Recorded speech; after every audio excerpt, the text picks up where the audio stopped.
Hi friends, welcome back to our channel INB jobs info. Friends, Andhra Pradesh రాష్ట్రంలో police constable ఉద్యోగాలకు సంబంధించిన preliminary పరీక్షను Andhra Pradesh state level police recruitment board ప్రశాంతంగా నిర్వహించడం జరిగింది. అభ్యర్థులు వారికి సంబంధించినటువంటి ఆన్సర్ కీని ఇప్పటికే చెక్ చేసుకుని ఉంటారు. మీకు డిస్క్రిప్షన్లో అన్ని సెట్లకు సంబంధించినటువంటి కీని డౌన్లోడ్ చేయడానికి లింక్ అయితే ఇచ్చాను. అక్కడ క్లిక్ చేసి మన వెబ్సైట్ నుంచి లేదా మన యాప్ నుంచి డౌన్లోడ్ అయితే చేసుకోవచ్చు. మన యాప్లో స్టడీ మెటీరియల్ అనే సెక్షన్లో ఈ యొక్క కీ అనేది అందుబాటులో ఉంది. యాప్ని డౌన్లోడ్ చేసుకొని ఆ సెక్షన్లో మీరు డౌన్లోడ్ అయితే చేసుకోవచ్చు. అన్ని సెట్లకు సంబంధించినటువంటి కీ కూడా ఇవ్వడం జరిగింది. అంతేకాకుండా మన ఛానల్ యాప్లో పోలీస్ ఉద్యోగాలకు సంబంధించి ఎవరైతే ప్రిపేర్ అవుతున్నారో, పోలీస్ కానిస్టేబుల్ అయినా ఎస్ఐ ఉద్యోగాలకైనా సరే మీకు మెయిన్స్కు ఉపయోగపడే విధంగా ఆన్లైన్ క్లాసెస్ యొక్క కోర్స్ అనేది యాప్లో ప్రొవైడ్ చేస్తున్నాము. కేవలం 500 రూపాయలకే అత్యంత నిష్ఠాతులైనటువంటి ఫ్యాకల్టీతో క్లాసెస్ అయితే ఉన్నాయి. డెమో క్లాసెస్ చూసి కోర్సు నచ్చితేనే తీసుకోవచ్చు. డిస్క్రిప్షన్లో యాప్ లింక్ అయితే ఇచ్చాను. అక్కడ క్లిక్ చేసి గూగుల్ ప్లే స్టోర్ నుంచి డౌన్లోడ్ చేసుకొని మొబైల్ నెంబర్తో లాగిన్ అవ్వండి. మీకు యాప్లో స్టోర్ అనే ఆప్షన్ అయితే కనిపిస్తుంది. అక్కడ క్లిక్ చేసినట్లయితే యాప్లో పోలీస్ ఉద్యోగాలకు సంబంధించినటువంటి కోర్స్ అయితే ఉంటుంది. దాని మీద క్లిక్ చేస్తే మీకు యాప్లో ఉన్నటువంటి అన్ని క్లాసెస్ కూడా కనిపిస్తాయి. మీకు నచ్చితే బై నౌ పై క్లిక్ చేసి ఈ కోర్స్ అయితే తీసుకోండి. ఇప్పటి నుంచే మీరు ప్రిపేర్ అవ్వండి ఖచ్చితంగా. అంతేకాకుండా ప్రిలిమ్స్లో మీకు ఎన్ని మార్క్స్ వచ్చాయనేది కూడా కామెంట్ బాక్స్లో కామెంట్ అయితే చేయండి. ఈ వీడియోలో పేపర్కి సంబంధించినటువంటి ప్రశ్నలు మరియు వాటికి సంబంధించినటువంటి ఆన్సర్స్ అయితే చూద్దాం. వీడియోని పూర్తిగా చూడండి. ఛానల్ని ఇంతవరకు సబ్స్క్రైబ్ చేసుకోకపోతే సబ్స్క్రైబ్ చేసుకుని పక్కనే వచ్చే బెల్ ఐకాన్ని యాక్టివేట్ చేసుకోండి. ఫ్రెండ్స్, ప్రస్తుతం మీకు నేను బుక్లెట్ కోడ్ ఏకి సంబంధించినటువంటి క్వశ్చన్స్ అండ్ ఆన్సర్స్ అయితే చెప్తున్నాను. మీరు ఏ కీ అయినా సరే డౌన్లోడ్ చేయాలంటే మాత్రం డిస్క్రిప్షన్లో ఇచ్చిన లింక్ అయితే ఉపయోగపడుతుంది. ముందుగా ఇంగ్లీష్కి సంబంధించినటువంటి సబ్జెక్ట్ నుంచి ప్రశ్నలు అయితే చూడొచ్చు. ఇందులో మీకు ఆన్సర్స్ అయితే స్క్రీన్ మీద అయితే కనిపిస్తున్నాయి. దీన్ని మీకు ప్రత్యేకంగా నేను చదివి చెప్పాల్సినటువంటి అవసరం అయితే లేదనుకుంటున్నాను. ఎందుకంటే బుక్లెట్ కోడ్ అనేది వేరు ప్రశ్నలు అయితే మారిపోతాయి నెంబరింగ్ కనుక. నేను ఇక్కడ మళ్ళీ అయితే చెప్పట్లేదు. కొన్ని జనరల్ స్టడీస్కి సంబంధించినటువంటి ప్రశ్నలు అయితే చెప్తాను అండ్ ఆన్సర్స్ కూడా చెప్తాను. ఇక్కడ మీకు ఇంగ్లీష్కి సంబంధించినటువంటి ఆన్సర్స్ అయితే చూడొచ్చు. అంతేకాకుండా ఇక్కడ మీరు చూడొచ్చు సర్కిల్స్ ఏవైతే రెడ్ కలర్లో చేయబడ్డాయో అవే రైట్ ఆన్సర్స్ అనమాట. అయితే ఫైనల్గా ఏపీఎస్ఎల్పిఆర్బి ఏదైతే కీని రిలీజ్ చేస్తుందో అదే మీకు ఫైనల్ కీ అనమాట. ఇది అత్యంత నిష్ఠాతులైనటువంటి ఫ్యాకల్టీ వారు చేసినటువంటిదే అయినప్పటికీ కూడా ఫైనల్ కీ అనేది ఏపీఎస్ఎల్పిఆర్బి ఏదైతే ఇస్తుందో దాన్నే మనం ఫైనల్గా పరిగణించాలి. అందులో మీకు ఎన్ని మార్కులు వస్తే దాన్నే మీకు వచ్చినటువంటి మార్క్స్గా చెప్పొచ్చు. ఇక ఎస్సీ ఎస్టీ అభ్యర్థులు అయితే 60 మార్కులు రావాల్సి ఉంటుంది. బీసీ అభ్యర్థులు అయితే 70 మార్కులు రావాల్సి ఉంటుంది. ఓసీ అభ్యర్థులు అయినట్లయితే 80 మార్కులు రావాల్సి ఉంటుంది. అవి క్వాలిఫైయింగ్ మార్క్స్. ఇంకా కట్ ఆఫ్ మార్క్స్ అంటూ ఏమీ ఉండవు. కట్ ఆఫ్ మార్క్స్ అనేవి మనం ఫైనల్లో చూసుకోవాల్సి ఉంటుంది మెయిన్స్ ఎగ్జామినేషన్లో. ఇప్పుడు ఇంకా ప్రత్యేకంగా కట్ ఆఫ్ అయితే నిర్ణయించారు. మరి ఇక్కడ చూడొచ్చు ప్యూర్ మార్క్స్కి సంబంధించినటువంటి క్వశ్చన్ అండ్ ఆన్సర్స్ కూడా మీకు నేను ఇక్కడ డిస్ప్లే అయితే చేస్తున్నాను. అయితే మీకు రీజనింగ్కి సంబంధించినటువంటి కొన్ని ప్రశ్నలు కూడా చూడండి. ఇక్కడ మనకి డైరెక్షన్ సంబంధించి, బ్లడ్ రిలేషన్స్ సంబంధించి ఇలా కొన్ని ప్రశ్నలు అయితే రావడం జరిగింది. ఇప్పుడు మనం జనరల్ స్టడీస్లో కొన్ని ప్రశ్నలు వాటికి సంబంధించినటువంటి ఆన్సర్స్ అయితే చూద్దాం. ఫిజిక్స్ నుంచి కూడా మనం చూడొచ్చు డైరెక్ట్గా వీళ్ళు లెక్కలైతే ఇవ్వడం జరిగింది. ఫిజిక్స్లో కూడా ఆ లెక్కలు ఎవరైతే చేయగలుగుతారో వాళ్ళే మంచి మార్కులు కూడా తెచ్చుకోవచ్చు ఫిజిక్స్ నుంచి కూడా. అయితే ఇక్కడ సైన్స్లో మనం చూసుకుంటే ఇంద్రధనస్సు ఏర్పడడంలో ఏ దృగ్విషయం ఉండదు అని ఇవ్వడం జరిగింది. దీనికి కరెక్ట్ ఆన్సర్ ఏంటంటే వివర్తనం. ఎందుకంటే ఇంద్రధనస్సు ఏర్పడడంలో విక్షేపణం, వక్రీభవనం మరియు సంపూర్ణాంతర పరావర్తనం అనేవి ఉండడం జరుగుతుంది. నెక్స్ట్ మనకి ఇక్కడ ఒక వలయం అయితే ఇవ్వడం జరిగింది. దానికి సంబంధించి వోల్ట్లలో దాని యొక్క పొటెన్షియల్ అనేది ఎంత అని గుర్తించడం జరిగింది. ఇక్కడ మనం చూస్తే ఆన్సర్ అనేది ఆప్షన్ 1 20 అయితే అవుతుంది. నెక్స్ట్ 2 కణాలు మూల బిందువు నుంచి ఈ పాజిటివ్ ఎక్స్ యాక్సిస్ నుంచి ఒకేసారి ప్రయాణించడం మొదలుపెట్టాయి. ఒకటి నిశ్చల స్థితి నుండి మొదలుపెట్టి ఏకరీతి త్వరణంలో ప్రయాణిస్తుంది. రెండవది స్థిర వేగంతో ప్రయాణిస్తున్నచో వాటి మధ్య దూరం ఎంత అని అడిగారు. మొదట పెరిగి 0కి తగ్గి తర్వాత పెరుగుతుంది అనేది మనకి ఇక్కడ ఆన్సర్ అయితే అవుతుంది. నెక్స్ట్ మనం బ్రెయిన్ని విద్యుత్ విశ్లేషణం చెందించినప్పుడు ఏర్పడే ఉత్పన్నాలు ఏంటి అని అడిగారు. NaOH, H2 అండ్ Cl2 అనేది కరెక్ట్ ఆన్సర్ అవుతుంది. క్రింది వాటిలో ఏది ఆమ్ల విరోధాలలో ఒక విధంగా ఉంటుంది అనేది మనకి క్వశ్చన్ అయితే ఇవ్వడం జరిగింది. జరిగింది. దీనికి యాంటీ యాసిడ్స్ ఏంటి అనేది మనకి అడగడం జరిగింది. ఏది యాంటీ యాసిడ్స్లో ఒక భాగంగా ఉంటుందంటే NaHCO3 అన్నమాట. నెక్స్ట్ మనం చూసుకుంటే క్రింది జాబితా నుంచి చల్లని నీటితో కానీ వేడి నీటితో కానీ చర్య పొందని లోహాలను గుర్తించని అడిగారు. దీనికి ఆప్షన్ 3 అనేది కరెక్ట్ ఆప్షన్ అవుతుంది. అంటే 2, 4, 5 ఏవైతే ఉన్నాయో అవన్నీ కూడా కరెక్ట్ ఆన్సర్ అన్నమాట. నెక్స్ట్ మనం చూసుకున్నట్లయితే క్రింది వాటిలో ఏది కనిష్ట pH విలువను కలిగి ఉంటుంది అని అడిగారు. దీనికి ఆన్సర్ ఏంటంటే జఠర రసం లేదా గ్యాస్ట్రిక్ రసం అని ఇవ్వడం అయితే జరుగుతుంది. దీనికి pH వాల్యూ అనేది తక్కువగా ఉంటుందన్నమాట, కనిష్ట విలువ అయితే ఉంటుందన్నమాట. ఇక నెక్స్ట్ క్వశ్చన్ చూసుకున్నట్లయితే లోహాల నిష్కర్షణలో ఏ ధాతువులను సాధారణంగా భర్జన ప్రక్రియకు లోను చేస్తారని అడుగుతున్నారు. దీనికి కరెక్ట్ ఆన్సర్ ఏంటంటే సల్ఫైడ్ ధాతువులు. ఇక్కడ నెక్స్ట్ 89వ ప్రశ్న చూడండి. X అను ధాతువులో లెడ్ లోహం అయితే ఉంటుంది. Y అను ధాతువులో పాదరసం మరియు లోహం ఉంటుంది. XY అంటే ఏమిటి అని అడిగారు అనమాట. అంటే ఆ విధంగా ఏముంటాయంటే గెలినా మరియు సినబార్ అయితే ఉండడం జరుగుతుంది. నెక్స్ట్ మనం 90వ ప్రశ్న చూస్తే X అను లోహం యొక్క ఆక్సైడు హైడ్రోక్లోరిక్ ఆమ్లము సోడియం హైడ్రాక్సైడ్ రెండింటితో కూడా చర్య నొందుతుంది. అయితే X అనేది ఏంటి అని అడిగారు. దీనికి ఆన్సర్ ఏంటంటే అల్యూమినియం అనమాట. అంటే అల్యూమినియం అనే లోహము ఆక్సైడు హైడ్రోక్లోరిక్ ఆమ్లము సోడియం హైడ్రాక్సైడ్ వీటన్నిటితో కూడా చర్య పొందుతుందని ఆన్సర్ అనమాట. నెక్స్ట్ మనం చూసుకున్నట్లయితే ఒక జీవావరణ వ్యవస్థలోని కొన్ని జీవులు కింద ఇవ్వబడ్డాయి. వాటిని ఆహార గొలుసుగా అమర్చండి అని క్వశ్చన్ అయితే ఇచ్చారు. దీనికి ఆన్సర్ అయితే చూడండి 2, 5 అండ్ ఇలా మనకి పెరిగాయి అన్నమాట. అంటే ఇక్కడ చూసుకున్నట్లయితే మనకి 2 ఏమైనా ఉంది గడ్డి మొక్కలు, తర్వాత మిడత, ఆ తర్వాత కప్ప, ఆ తర్వాత పాము, ఆ తర్వాత గ్రద్ద అనమాట. ఇది ఒక ఆర్డర్లో ఉంటుంది. తర్వాత స్లో బ్లైండ్నెస్కి కారణం ఏమిటి అని అడిగారు. స్నో బ్లైండ్నెస్కి కారణం ఏంటంటే UV బీటా కిరణాలు అనమాట. కరెక్ట్ ఆన్సర్ అవుతుంది. తర్వాత సరిగా జత చేరని జతను గుర్తించండి అని అడిగారు. అంటే ఇందులో ఏది కరెక్ట్ ఆన్సర్ అనమాట, తప్పు ఆన్సర్ అని మనకు అడగడం జరిగింది. జత చేరనివి మిగతా 3 కూడా రైట్ అవుతాయి. సరిగా జత చేరనిది ఏంటంటే కొక్సల్ గ్రంథులు, తేళ్ళు అనేది రాంగ్ ఆన్సర్ అనమాట. అంటే ఇక్కడ దీని ప్రకారం రాంగు, కరెక్ట్ ఆన్సర్ అయితే మనకి ఇక్కడ అవుతుందన్నమాట. ఆ జత అనేది తప్పుగా ఇవ్వడం జరిగింది. తర్వాత మ్యాచ్ ద ఫాలోయింగ్ అంటూ మనకి ఇక్కడ ఇచ్చారు. ముత్యాలు, ఉభయచరాలు, సరీసృపాలు, స్నేరదాలని. దీనికి సంబంధించి కరెక్ట్ ఆన్సర్ అనేది ఆప్షన్ 1 అయితే అవుతుంది. తర్వాత కెటలైటిక్ కన్వర్టర్లను దీనికి ఉపయోగిస్తారని అడిగారు. దీనికి ఆన్సర్ ఏంటంటే మోటార్ వాహనాల పొగలోని విషవాయువుల నియంత్రణ అనేది కరెక్ట్ ఆన్సర్. తర్వాత బహుపిండత వీనిలో సర్వసాధారణం అనేది ఒక క్వశ్చన్ అనమాట. నిమ్మకాయకి సంబంధించినటువంటి ఏదైతే మొక్కలు ఉంటాయో వాటిలో ఈ బహుపిండత అనేది సర్వసాధారణంగా కనిపిస్తుంది. తర్వాత మళ్ళీ మనకి మ్యాచ్ ద ఫాలోయింగ్ అంటూ బయాలజీకి సంబంధించి కూడా ఒక ప్రశ్న అయితే ఇచ్చారు. దీనికి కరెక్ట్ ఆన్సర్ ఆప్షన్ 3. తర్వాత చూసుకున్నట్లయితే స్టేట్మెంట్స్ నుంచి కూడా రావడం జరిగింది. బయాలజీకి సంబంధించినటువంటి ప్రశ్నలు అనేవి పోలీస్ కానిస్టేబుల్ SIకి సంబంధించినటువంటి క్వశ్చన్ పేపర్లో కష్టంగానే వస్తూ ఉంటాయి. ఇక్కడ మనం చూసుకుంటే కరెక్ట్ ఆన్సర్ ఆప్షన్ 3 అవుతుంది. తర్వాత మరొక స్టేట్మెంట్ కూడా ఇచ్చారు. దీనికి కరెక్ట్ ఆన్సర్ అనేది ఆప్షన్ 3 అవుతుంది. తర్వాత మనం చూసుకున్నట్లయితే మళ్ళీ ఒక స్టేట్మెంట్ అయితే ఇవ్వడం జరిగింది. కరెక్ట్ స్టేట్మెంట్స్ ఏమిటి అని అడిగారు. దీనికి ఆప్షన్ 4 అనేది కరెక్ట్ ఆన్సర్. 101వ ప్రశ్న చూడండి. మానవ పిండాభివృద్ధిలో గర్భధారణ జరిగాక ఈ నెలలో భ్రూణం తలపై వెంట్రుకలు రావడం ప్రారంభమవుతుంది అని క్వశ్చన్ అయితే అడిగారు. 5వ నెలలో భ్రూణం తలపై వెంట్రుకలు అయితే వస్తాయన్నమాట. తర్వాత భిన్నంగా ఉన్నదానిని గుర్తించమని చెప్పారు. 4 ఆప్షన్స్లో కరెక్ట్ ఆన్సర్ ఏంటంటే మ్యాంజిఫెరా అనేది కరెక్ట్ ఆన్సర్ అయితే అవుతుంది. తర్వాత బయాలజీకి సంబంధించి మరో ప్రశ్న. మెండలియన్ సంకరణంలో F2 తరంలో జన్యురూప నిష్పత్తి ఏమిటి అని అడిగారు. దీనికి కరెక్ట్ ఆన్సర్ 1:2:1 అనేది కరెక్ట్ ఆన్సర్ అయితే అవుతుంది. తర్వాత మనం 104వ ప్రశ్న చూడొచ్చు. ఇక్కడ కూడా ఒక స్టేట్మెంట్ అయితే ఇచ్చారు. దీనికి కరెక్ట్ ఆన్సర్ ఆప్షన్ 1. తర్వాత సహాయక కణాల విధి ఏమిటి అని అడిగారు. పరాగనాళానికి మార్గాన్ని నిర్దేశించడం అనేది కరెక్ట్ ఆన్సర్ అవుతుంది. 0 అంకెను మొదట ఎవరు కనిపెట్టారు అనేది కూడా ఒక ప్రశ్న. దీనికి కరెక్ట్ ఆన్సర్ ఏంటంటే భారతీయులు కనిపెట్టడం అయితే జరిగింది.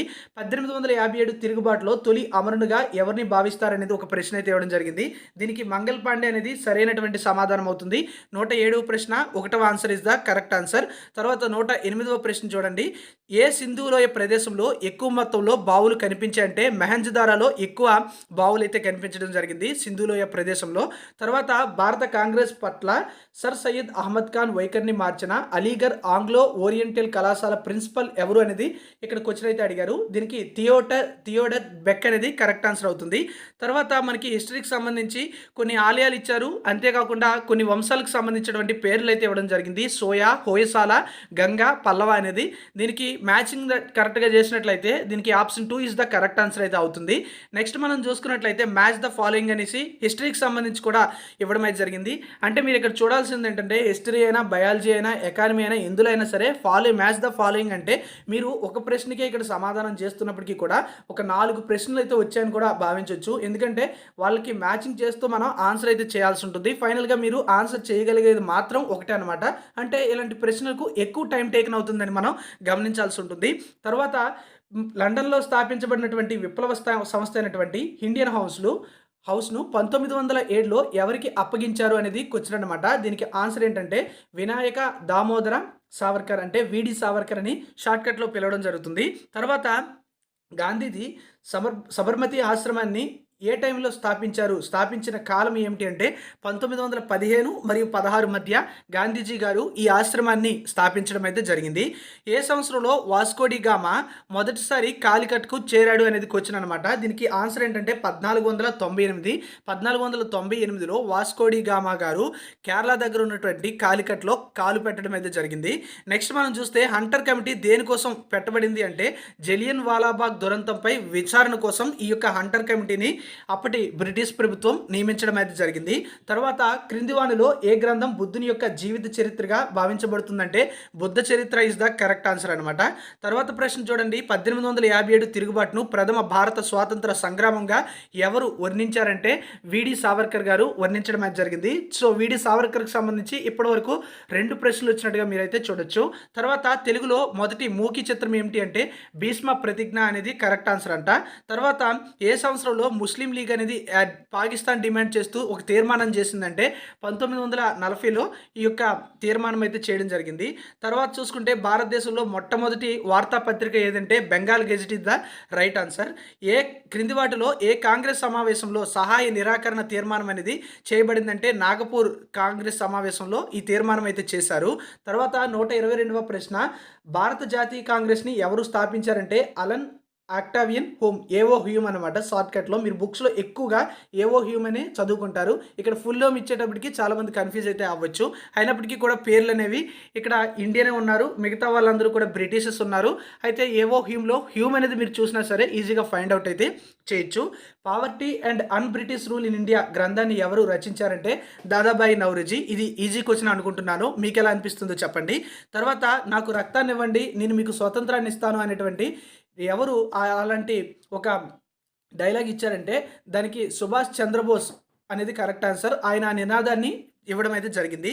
తర్వాత ఇండియాను ఈస్ట్ ఇండియా కంపెనీ నుంచి బ్రిటిష్ రాచరిక పాలన కిందకు మార్చబడినటువంటి సంవత్సరం ఏది అంటే 1858. తర్వాత ప్రశ్న, నెహ్రూ నివేదికను తిరస్కరించిన తర్వాత మహమ్మద్ అలీ జిన్నా ఏ సూత్రాన్ని ప్రతిపాదించను అంటే 14 సూత్రాలు అయితే ఆయన ప్రతిపాదించడం అయితే జరిగింది. అది కూడా ఎప్పుడు అంటే నెహ్రూ నివేదిక తిరస్కరించిన తర్వాత మహమ్మద్ అలీ జిన్నా ఈ 14 సూత్రాలు కూడా ప్రతిపాదించడం జరిగింది. లాహోర్ కుట్ర కేసు కింద శివరాం హరి రాజ్గుర్ను ఉరితీసినటువంటి తారీఖు ఏదని అడిగారు. మార్చి 23, 1931 is the correct answer. Next question చూస్తే హిందుస్థాన్ రిపబ్లిక్ అసోసియేషన్ అనే విప్లవ సంస్థ స్థాపకులుగా క్రింది వారిలో ఎవరు లేరు అంటే చంద్రశేఖర్ ఆజాద్. అంటే వీళ్ళు ముగ్గురు కూడా ఉన్నారనమాట, ఈయన మాత్రమే లేరు. కాబట్టి హిందుస్థాన్ రిపబ్లిక్ అసోసియేషన్ హెచ్ఆర్ఏ అనే విప్లవ సంస్థ స్థాపకులు కాని వారు ఎవరంటే చంద్రశేఖర్ ఆజాద్. అయిన వారు ఎవరంటే రామ్ ప్రసాద్ బిస్మిల్లా, సచిన్ సన్యాల్, జేసీ చటర్జీ అనేది కరెక్ట్ ఆన్సర్ అయితే అవుతుంది. తర్వాత చూసుకుంటే ఇక్కడ బ్రిటిష్ అధికారి సాండర్స్ ఎవరి చేత హత్య చేయబడ్డారు అంటే భగత్ సింగ్ అనేటువంటి వ్యక్తి చేత, ఆయన గారి చేత ఈ సాండర్స్ అనేటువంటి వ్యక్తి హత్య చేయబడ్డారు. తర్వాత క్రిప్స్ మిషన్ ఇచ్చుటకు సిద్ధపడినటువంటి వాటిని దివాలా తీస్తున్న బ్యాంకుకు ఇస్తున్న ముందస్తు చెక్కుగా ఎవరు విమర్శించారంటే గాంధీ గారు విమర్శించడం జరిగింది. తర్వాత నెహ్రూ గారు దానికి మరొకటి యాడ్ చేస్తూ మరొక నినాదం కూడా తర్వాత ఇవ్వడం జరిగింది. అయితే ఇక్కడ మనకి అది ప్రశ్న అయితే కాదు. నెక్స్ట్ చూడండి, శాతవాహనుల కాలంలో దక్షిణ భారతదేశాన్ని రాజ్య సంరక్షకురాలుగా పాలించిన నాగరిక క్రింది వాటిలో ఎవరి రాణి అంటే మొదటి శాతకర్ణికి సంబంధించినటువంటి రాణి అన్నమాట. ఇక్కడ చూసుకుంటే మనకి ఏపీ హిస్టరీకి సంబంధించినటువంటి ప్రశ్నలు కూడా వచ్చాయి. తర్వాత శాతవాహనుల పాలనా కాలంలో పరిపాలనా సౌలభ్యం కోసం రాజ్యాన్ని క్రింది విధంగా విభజించారు. దానికి ఆన్సర్ ఏంటంటే ఆహారాలుగా విభజించడం జరిగింది. తర్వాత ఆంధ్రదేశంలో పంచరామాల నిర్మాత ఎవరంటే మొదట చాళుక్య భీముడు పంచరామాల నిర్మాత అన్నమాట. తర్వాత ఈ క్రింది విజయనగర పాలకుల్ని కాలానుక్రమంగా చేర్చండి అని అడిగారు. దీనికి option 4 is the correct answer. సకల నీతి సమ్మతము గ్రంథ రచయిత మడికి Singana is the correct answer. Next question చూడండి, ఓరుగల్లు కోట నిర్మాణానికి సంబంధించి ఆరంభించినటువంటి కాకతీయ పాలకుడు ఎవరంటే గణపతి దేవుడు is the correct answer. Ganapati దేవుడు ఓరుగల్లు కోట నిర్మాణాన్ని ప్రారంభించడం అయితే జరిగింది. తర్వాత ఏ తెలుగు గ్రంథంలో కృష్ణదేవరాయన యొక్క దినచర్య అభివర్ణించబడింది లేదా వర్ణించబడింది అని అడిగారు. అముక్త మాల్యద అనేది కరెక్ట్ ఆన్సర్ అవుతుంది. తర్వాత వజ్రకరూర్ అనేది దేనికి ఫేమస్ అంటే వజ్రాలు అనే దానికి ఫేమస్, పేరులోనే వజ్రకరూర్ అని కూడా ఉంది. తర్వాత ఆంధ్ర మహిళా సభ ఎవరి చేత స్థాపించబడిందంటే Durgabai Deshmukh is the correct answer. ఏ నది ఒడ్డున శ్రీముఖలం కలదు అంటే Vamsadhara is the correct answer. తర్వాత జాగ్రఫీకి సంబంధించిన ప్రశ్నలు అయితే వచ్చాయి చూడండి. అంతర్జాతీయ దినరేఖగా దేన్ని పిలుస్తారంటే 180 డిగ్రీస్ అనేది కరెక్ట్ ఆన్సర్ అవుతుంది. తర్వాత భారతదేశంలో ఏ రాష్ట్రం జొన్న పంట ఉత్పత్తిలో మొదటి స్థానాన్ని ఆక్రమించుకుంది అంటే మహారాష్ట్ర అనేది సరైనటువంటి సమాధానం. ఈ క్రింది వాటిని జత చేయండి అంటూ మనకు ఒక ప్రశ్న అయితే ఇవ్వడం జరిగింది. యారాడ, మంగినపూడి, సూర్యలంక, మైపాడు అనేది ఇవి బీచ్లు అన్నమాట. అయితే ఇక్కడ చూస్తే ఆన్సర్ ఏంటంటే ఆప్షన్ 4 అవుతుంది. యారాడ అనేది చూసుకున్నట్లయితే మనకి ఇక్కడ విశాఖపట్నంకి సంబంధించి, మంగినపూడి అనేది కృష్ణా జిల్లాకు సంబంధించి, సూర్యలంక అనేది బాపట్లకు సంబంధించి, మరియు మైపాడు అనేది చూసుకున్నట్లయితే నెల్లూరుకు సంబంధించింది తీరాలన్నమాట. తర్వాత క్రింది వాటిలో ఏది అగ్నిశిలలకు సంబంధించినది కాదు అని అడిగారు. క్వార్జైట్ అనేది రైట్ ఆన్సర్. క్రింది వాటిలో ఏది బ్రహ్మపుత్ర నది కాదు అని అడిగారు. లూని నది అనేది కరెక్ట్ ఆన్సర్ అవుతుంది. తర్వాత ఒక ప్రాంతం యొక్క అత్యధిక ఉష్ణోగ్రత, అత్యల్ప ఉష్ణోగ్రత మరియు వర్ష ప్రాంతంను ప్రదర్శించు సాధనం ఏమిటని అడిగారు. దీనికి క్లైమోగ్రాఫ్ అనేది కరెక్ట్ ఆన్సర్ అవుతుంది. భూకక్ష వాస్తవ ఆకృతి ఏమిటని అడిగారు. కొంచెం పక్కకి ఉన్న వృత్తాకార కక్షలో అయితే ఉంటుంది. తర్వాత ఈశాన్య ఆంధ్రప్రదేశ్లో ఉన్న అర్ధ ఆకురాల్చు అడవులు క్రింది తెలిపిన ఏ వర్షపాత పరిధిలో పెరుగుతాయంటే ఇక్కడ 100 నుంచి 200 సెంటీమీటర్ల వర్షపాత పరిధిలో ఈ అర్ధ ఆకురాల్చు అడవులు అనేవి పెరుగుతాయి అనేది కరెక్ట్ ఆన్సర్. అది కూడా ఆంధ్రప్రదేశ్, ఈశాన్య ఆంధ్రప్రదేశ్లో అనమాట. క్రింది వాటిలో సరికాని వాక్యాన్ని గుర్తించండి అంటూ ఒక ఇన్కరెక్ట్ స్టేట్మెంట్ అయితే అడిగారు. ప్రపంచంలో పంచదార ఉత్పత్తిలో భారతదేశానికి మొదటి స్థానం అనేది ఇన్కరెక్ట్ ఆన్సర్. కాబట్టి క్వశ్చన్ పరంగా ఇదే కరెక్ట్ ఆన్సర్ అనమాట. మిగతా 3 స్టేట్మెంట్లు రైట్ అయితే అవుతాయి. ఈ 3 స్టేట్మెంట్లు మీకు చదువుకున్నట్లయితే ప్రిపరేషన్కి ఉపయోగపడుతుంది. నెక్స్ట్ క్వశ్చన్ చూసుకుంటే పెరియార్ పులుల సంరక్షణ కేంద్రం ఎక్కడుందంటే కేరళలో ఉంది. తర్వాత భారత రాజ్యాంగంలో 13వ ప్రకటనలో అంటే 13వ ఆర్టికల్లో 2వ క్లాస్ దేనికోసం వర్తించదు అంటే కేంద్ర క్యాబినెట్ తీసుకున్నటువంటి నిర్ణయానికి సంబంధించి వర్తించదు. తర్వాత భారత రాజ్యాంగంలో ప్రాథమిక విధులకు సంబంధించి సరికానిది అంటే 87వ రాజ్యాంగ సవరణ 11వ ప్రాథమిక విధిని పొందుపరిచింది అనేది మనకి ఇక్కడ కరెక్ట్ ఆన్సర్ అయితే అవుతుంది. అయితే ఇక్కడ చూడండి, పాలిటిక్స్ సంబంధించినటువంటి ప్రశ్నలు స్టార్ట్ అయినట్టుగా మీరు గమనించాలి. తర్వాత భారత ఉపరాష్ట్రపతికి సంబంధించి సరికానిది ఏమిటి అని అడిగారు. దీనికి కరెక్ట్ ఆన్సర్ ఏమిటి అంటే అతని జీతభత్యం భారత పబ్లిక్ అకౌంట్ నుండి చెల్లిస్తారు అనేది సరైనటువంటి ఆన్సర్ అనమాట. అంటే సరికానిది క్వశ్చన్ పరంగా సరైనది అన్నమాట. తర్వాత చూడండి, 43B ప్రకరణలో గల సహకార సంఘాలకు సంబంధించిన ఆదేశిక సూత్రమును పొందుపరిచిన రాజ్యాంగ సవరణ చట్టం 97వ రాజ్యాంగ సవరణ చట్టం. క్రింది వానిలో సరికానిది ఏంటి అంటే రాజ్యసభ సాధారణ కాల వ్యవధి 6 సంవత్సరాలు. మనకి ఇక్కడ సరికానిది అనేది కరెక్ట్ ఆన్సర్ అయితే అవుతుంది. తర్వాత క్రింది వానిలో రాజ్యసభలో ఎక్కువ ప్రాతినిధ్యాన్ని కలిగి ఉన్నటువంటి రాష్ట్రాన్ని గుర్తించమని అడిగారు. దీనికి కరెక్ట్ ఆన్సర్ ఏమిటంటే కర్ణాటక. అంటే ఇక్కడ ఇచ్చినటువంటి 4 ఆప్షన్స్ ద్వారా అక్కడ కర్ణాటక అని చెప్పాలి. లేదన్నట్లయితే ఒరిస్సా అనేది కరెక్ట్, ఒరిస్సా కాదు ఉత్తరప్రదేశ్ అనేది కరెక్ట్ ఆన్సర్ అవుతుంది ఒకవేళ ఉత్తరప్రదేశ్ అనేది ఉంటే అన్నమాట. తర్వాత చూడండి, స్థానిక స్వపరిపాలన ప్రభుత్వాలపై లార్డ్ రిప్పన్ చేసినటువంటి ప్రముఖ తీర్మానం ఆమోదించబడినటువంటి తేదీ ఏది అడిగారు. ఇది 1882 మే 18న ఆమోదించారంట. తర్వాత జనాభా పరిమితిని మించని రాష్ట్రంలో మధ్యస్థ స్థాయిలలో పంచాయతీలు ఏర్పాటు చేయాల్సినటువంటి అవసరం లేదు. అంటే 20 లక్షల జనాభా పరిమితిని మించని రాష్ట్రంలో మధ్యస్థ స్థాయిలో పంచాయతీలు ఏర్పాటు చేయాల్సినటువంటి అవసరము లేదు. తర్వాత భారత రాజ్యాంగంలో క్యాబినెట్ అన్న పదమును పొందుపరిచిన రాజ్యాంగ సవరణ చట్టం 44వ రాజ్యాంగ సవరణ చట్టం 42, 44 అనేది చాలా చాలా ఇంపార్టెంట్. నెక్స్ట్ చూడండి, అంతర్జాతీయ న్యాయస్థానానికి న్యాయమూర్తులను ఎవరు నియమిస్తారంటే సర్వసభ్య ప్రతినిధి సభ మరియు భద్రతా మండలి కలిసి నియమించడం జరుగుతుంది. 161వ ప్రశ్న, క్రింది ప్రత్యక్ష ప్రజాస్వామ్య పద్ధతి ద్వారా ప్రజల చేత ఎన్నికైన ప్రతినిధిని తొలగించవచ్చు అంటే పునరాయనము అనేది కరెక్ట్ ఆన్సర్ అవుతుంది. ఎలక్ట్రానిక్ ఓటింగ్ మిషన్లో నోటా అంటే పైవేవి కాదు అనేది ఒకటి ఉంటుంది కదా, అది మొట్టమొదటిసారిగా క్రింది సంవత్సరంలో రాష్ట్ర విధానసభ ఎన్నికలలో ప్రవేశపెట్టారంటే 2013లోనే ఇది స్టార్ట్ చేయడం అయితే జరిగింది. మన దేశంలో క్రింది ఎన్నికలలో బహిరంగ ఓటింగ్ విధానాన్ని అవలంబించబోతోంది అంటే మన దేశంలో ఏ ఎన్నికలో కూడా బహిరంగ ఓటింగ్ విధానం అనేది అవలంబించడం లేదన్నమాట. తర్వాత అస్సాంలో క్రింది రాజకీయ పార్టీ ఎన్నికల గుర్తు ఏనుగు అని అడిగారు. అంటే ఏ రాజకీయ పార్టీకి సంబంధించినటువంటి ఈ గుర్తు అనేది ఏనుగు అవుతుందంటే అస్సాం గణ పరిషత్ అనేది కరెక్ట్ ఆన్సర్ అవుతుంది. భారత రాజ్యాంగంలో 8వ షెడ్యూల్లో అగుపించని భాష అంటే కనిపించని భాష ఏంటంటే గోండి అనేది ఆన్సర్ అవుతుంది. తర్వాత అభివృద్ధి చెందుతున్నటువంటి దేశాలలో ప్రజల జీవన నాణ్యత కొలుచుట కోసం ఉపయోగించే సూచీలు ఏవంటే వాస్తవ ఆదాయం, ఆరోగ్యం, విద్యార్జన అనేది కరెక్ట్ ఆన్సర్. తర్వాత చూడండి, భారత ఆర్థిక వ్యవస్థను ద్వంద్వ ఆర్థిక వ్యవస్థగా చెప్పవచ్చు అంటే ఆధునిక సాంప్రదాయ వ్యవస్థలను కలిగి ఉండడం వలన మనం ఆ విధంగా చెప్పవచ్చు. క్రింది వాటిలో దేనికి సంబంధించి భారతదేశం ప్రపంచంలో అతిపెద్ద ఉత్పత్తి వినియోగ దేశంగా అవతరించింది అంటే పప్పు ధాన్యాలకు సంబంధించి భారతదేశం అనేది ప్రపంచంలోనే అతిపెద్ద ఉత్పత్తి వినియోగ దేశంగా అవతరించిందంటే మనం ఎక్కువగా ఉపయోగిస్తున్నాం. తర్వాత చూడండి, ప్రధానమంత్రి గ్రామ్ సడక్ యోజన ఉద్దేశం ఏమిటి అని అడిగారు. PMGSY అని పిలవడం జరుగుతుంది. దీనికి సంబంధించిన ఉద్దేశం ఏంటంటే గ్రామీణ ప్రాంతాల్లో అనుసంధానం కానటువంటి ఆవాసాలను అనుసంధానించడం అనేది కరెక్ట్ ఆన్సర్ అవుతుంది. రోడ్లకు సంబంధించినటువంటి ప్రశ్న ఇది. తర్వాత చూడండి, భారతదేశంలో ఏ సంవత్సరంలో ప్రకటించినటువంటి పారిశ్రామిక విధానాన్ని అనుసరించి పారిశ్రామిక లైసెన్సింగ్ విధానం రద్దు చేయబడిందంటే 1991కి సంబంధించి ఏదైతే పారిశ్రామిక విధానం ఉందో దాన్ని అనుసరించే పారిశ్రామిక లైసెన్సింగ్ విధానం అనేది రద్దు చేయబడింది. తర్వాత చూడండి, క్రింది వాటిలో సేవా రంగంలో భాగం కానిదేది అని అడిగారు. దీనికి ఆన్సర్ ఏంటంటే చేపల పెంపకం. అభివృద్ధి చెందిన దేశాలలో నిరుద్యోగానికి ప్రధాన కారణంగా జేమ్ క్వీన్స్ దేనిని పేర్కొన్నారంటే సార్థక డిమాండ్ తక్కువగా ఉండడాన్ని పేర్కొనడం జరిగింది.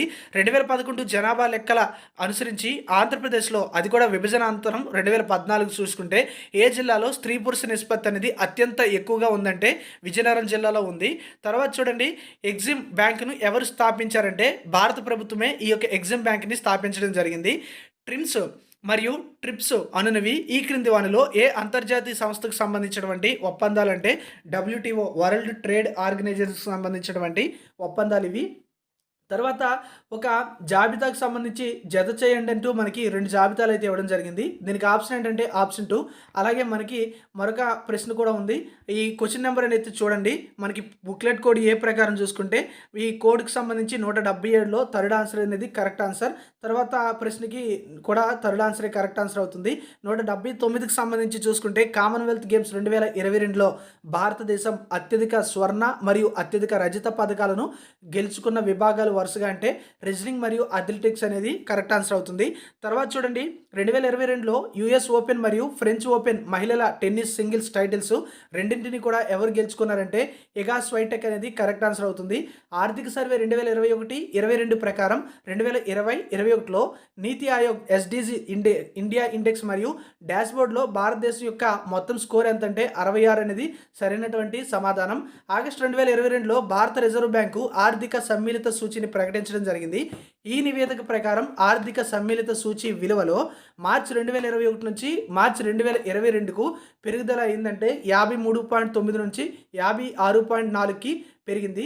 తర్వాత 183వ ప్రశ్న, మే 2022లో టోక్యోలో జరిగిన క్వాడ్ శిఖరాగ్ర సమావేశం 2022లో ప్రారంభించబడిన IPMDAను విస్తరించండి అంటే Indo Pacific partnership for maritime domain awareness అనేది కరెక్ట్ ఆన్సర్ అవుతుంది. Council of scientific and industrial రీసెర్చ్కు డైరెక్టర్ జనరల్గా ఎవరు నియమితులయ్యారంటే నల్లతంబి కలైసెల్వి అనేది కరెక్ట్ ఆన్సర్ అవుతుంది. తర్వాత కేంద్ర బడ్జెట్ 2022-23లో విద్య మరియు స్కిల్ డెవలప్మెంట్ రంగానికి సంబంధించి సరికాని వాక్యం ఎంపిక చేయండి అన్నారు. దీనికి ఆన్సర్ అనేది ఆప్షన్ 1 అవుతుంది. 186వ ప్రశ్న చూడండి. ఫిబ్రవరి 2022లో ప్రారంభించబడినటువంటి క్యూఆర్ కోడ్ ఆధారిత ఫీడ్బ్యాక్ సిస్టమ్ అంటే అనుభూతి యొక్క ఉద్దేశం ఏమిటి అనేది క్వశ్చన్ అయితే అడిగారు. అనుభూతి అనేటువంటి దానికి సంబంధించి ఆన్సర్ ఏంటంటే ఢిల్లీలో టెక్నాలజీని అత్యధికంగా వినియోగించి ప్రజల రక్షణ మరియు భద్రతలకు భరోసా ఇవ్వడం అనేది కరెక్ట్ ఆన్సర్ అవుతుంది. 187వ ప్రశ్న చూడండి. ప్రజల జీవన ఒకట మనకి సరైనటువంటి వాక్యాలు గుర్తించమని చెప్పారు. Option 2 is the correct answer అండి. తర్వాత గ్లోబల్ జెండర్ గ్యాప్ నివేదిక 2022 ప్రకారం ఇండియా యొక్క ర్యాంక్ ఎంతంటే 135. తర్వాత 189వ ప్రశ్న. ఈ క్రింది రామన్ మెగసెసే అవార్డు 2022 విజేతలను వారి దేశాలతో జతపరచమని చెప్పారు. ఇక్కడ 4 ఒక జాబితా 1లో ఒక నలుగురికి ఇచ్చారు. జాబితా 2లో 4 దేశాలు అయితే ఇవ్వడం జరిగింది. మ్యాచ్ చేసినట్లయితే option 1 is the correct answer అవుతుంది. తర్వాత కెమిస్ట్రీలో 2022 నోబెల్ ప్రైజ్ ఎవరికి వచ్చింది అంటే కరోలిన్ ఆర్ బెర్టోజీ, మొర్టన్ మెల్టాల్ మరియు కే బారీ షార్ప్లెస్ అనేది కరెక్ట్ ఆన్సర్. తర్వాత చూడండి 191వ ప్రశ్న. ఇక్కడ అన్నీ కూడా మీ కరెంట్ అఫైర్సే వస్తున్నాయి. GSAT-24 ఉపగ్రహానికి సంబంధించి సరికాని వాక్యాలను ఎంచుకోమని చెప్పారు. Option 4 is the correct answer. Option 4 ఏంటి? B and D. అంటే బి అనేది చూసుకుంటే GSAT-24 బరువు అనేది 3180 కేజీలు. అంతేకాకుండా ఏరియన్ 4 రాకెట్ ద్వారా ఉపగ్రహాన్ని స్థిర కక్షలో విజయవంతంగా ఉంచడం జరిగింది. తర్వాత భారత సైన్యంకు ఆగస్టు 2022లో అందించిన అధునాతన సామాగ్రిలో నిపుణ్ కూడా ఉంది. ఇది ఒక యాంటీ పర్సనల్ మైన్ అనేది కరెక్ట్ ఆన్సర్. తర్వాత ఈ క్రింది మిలిటరీ లేదా నావీ విన్యాసాలను పాల్గొన్న దేశాలతో జతపరచమని అడిగారు. దీనికి కరెక్ట్ ఆన్సర్ ఆప్షన్ 1 అవుతుంది. 194వ ప్రశ్నకి కరెక్ట్ ఆన్సర్ చూడండి. ఇక్కడ మే 2022లో WEF మరియు US ప్రభుత్వం నాయకత్వం వహించే ఫస్ట్ మూవర్స్ కోయిలేషన్ యొక్క స్టీరింగ్ బోర్డులో చేరినటువంటి దేశాలు ఏమిటని అడిగారు. ఆప్షన్ 4 ఇండియా, జపాన్ మరియు స్వీడన్ అనేది కరెక్ట్ ఆన్సర్. తర్వాత ఆగస్టు 13, 2022న భారతదేశం 11వ అదనపు చిత్తడి నేలలను రామ్సర్ ప్రదేశాల జాబితాలో చేర్చింది. ఆయా రాష్ట్రాల నుంచి కొత్తగా ఎంపిక చేసిన నేలల సంఖ్యకు సంబంధించి సరైన సమాధానం ఎంపిక చేయమని అడిగారు. ఆప్షన్ 4 అనేది కరెక్ట్ ఆన్సర్ అవుతుంది.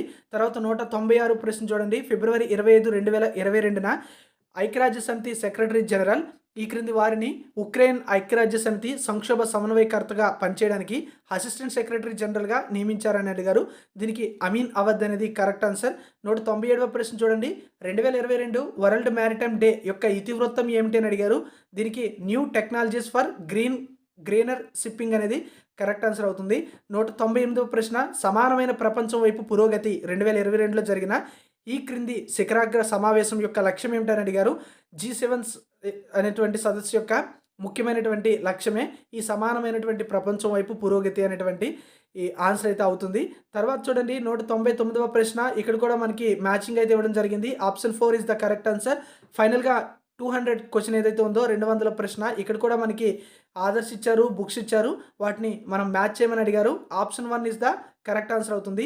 సో ఈ విధంగా మనం చూసుకుంటే 200 ప్రశ్నలకు సంబంధించినటువంటి క్వశ్చన్ పేపర్ యొక్క ఆన్సర్స్ అనేవి ఇచ్చారు. స్టార్టింగ్లో మీకు నేను కొన్ని ప్రశ్నలు ఆన్సర్స్ అయితే చదివి చెప్పలేదు. అవి ఇంగ్లీష్తో పాటుగా అర్థమెటిక్ రీజనింగ్ సంబంధించి మిగతా జనరల్ స్టడీస్లో ఉండేటువంటి ఏవైతే ఉంటాయో biology, history, economy and polity, వీటితో పాటుగా జనరల్ సైన్సు, అంతేకాకుండా కరెంట్ అఫైర్సు, వీటన్నిటికి సంబంధించినటువంటి ఆన్సర్స్ కూడా నేను చెప్పడం అయితే జరిగింది. అయితే ప్రతి సెట్కి సంబంధించిన కీ మీరు డౌన్లోడ్ చేయాలంటే డిస్క్రిప్షన్లో ఇచ్చిన లింక్ ఉపయోగించి యాప్ నుంచి లేదా మన యొక్క వెబ్సైట్ నుంచి డౌన్లోడ్ అయితే చేసుకోండి. Thank you for watching.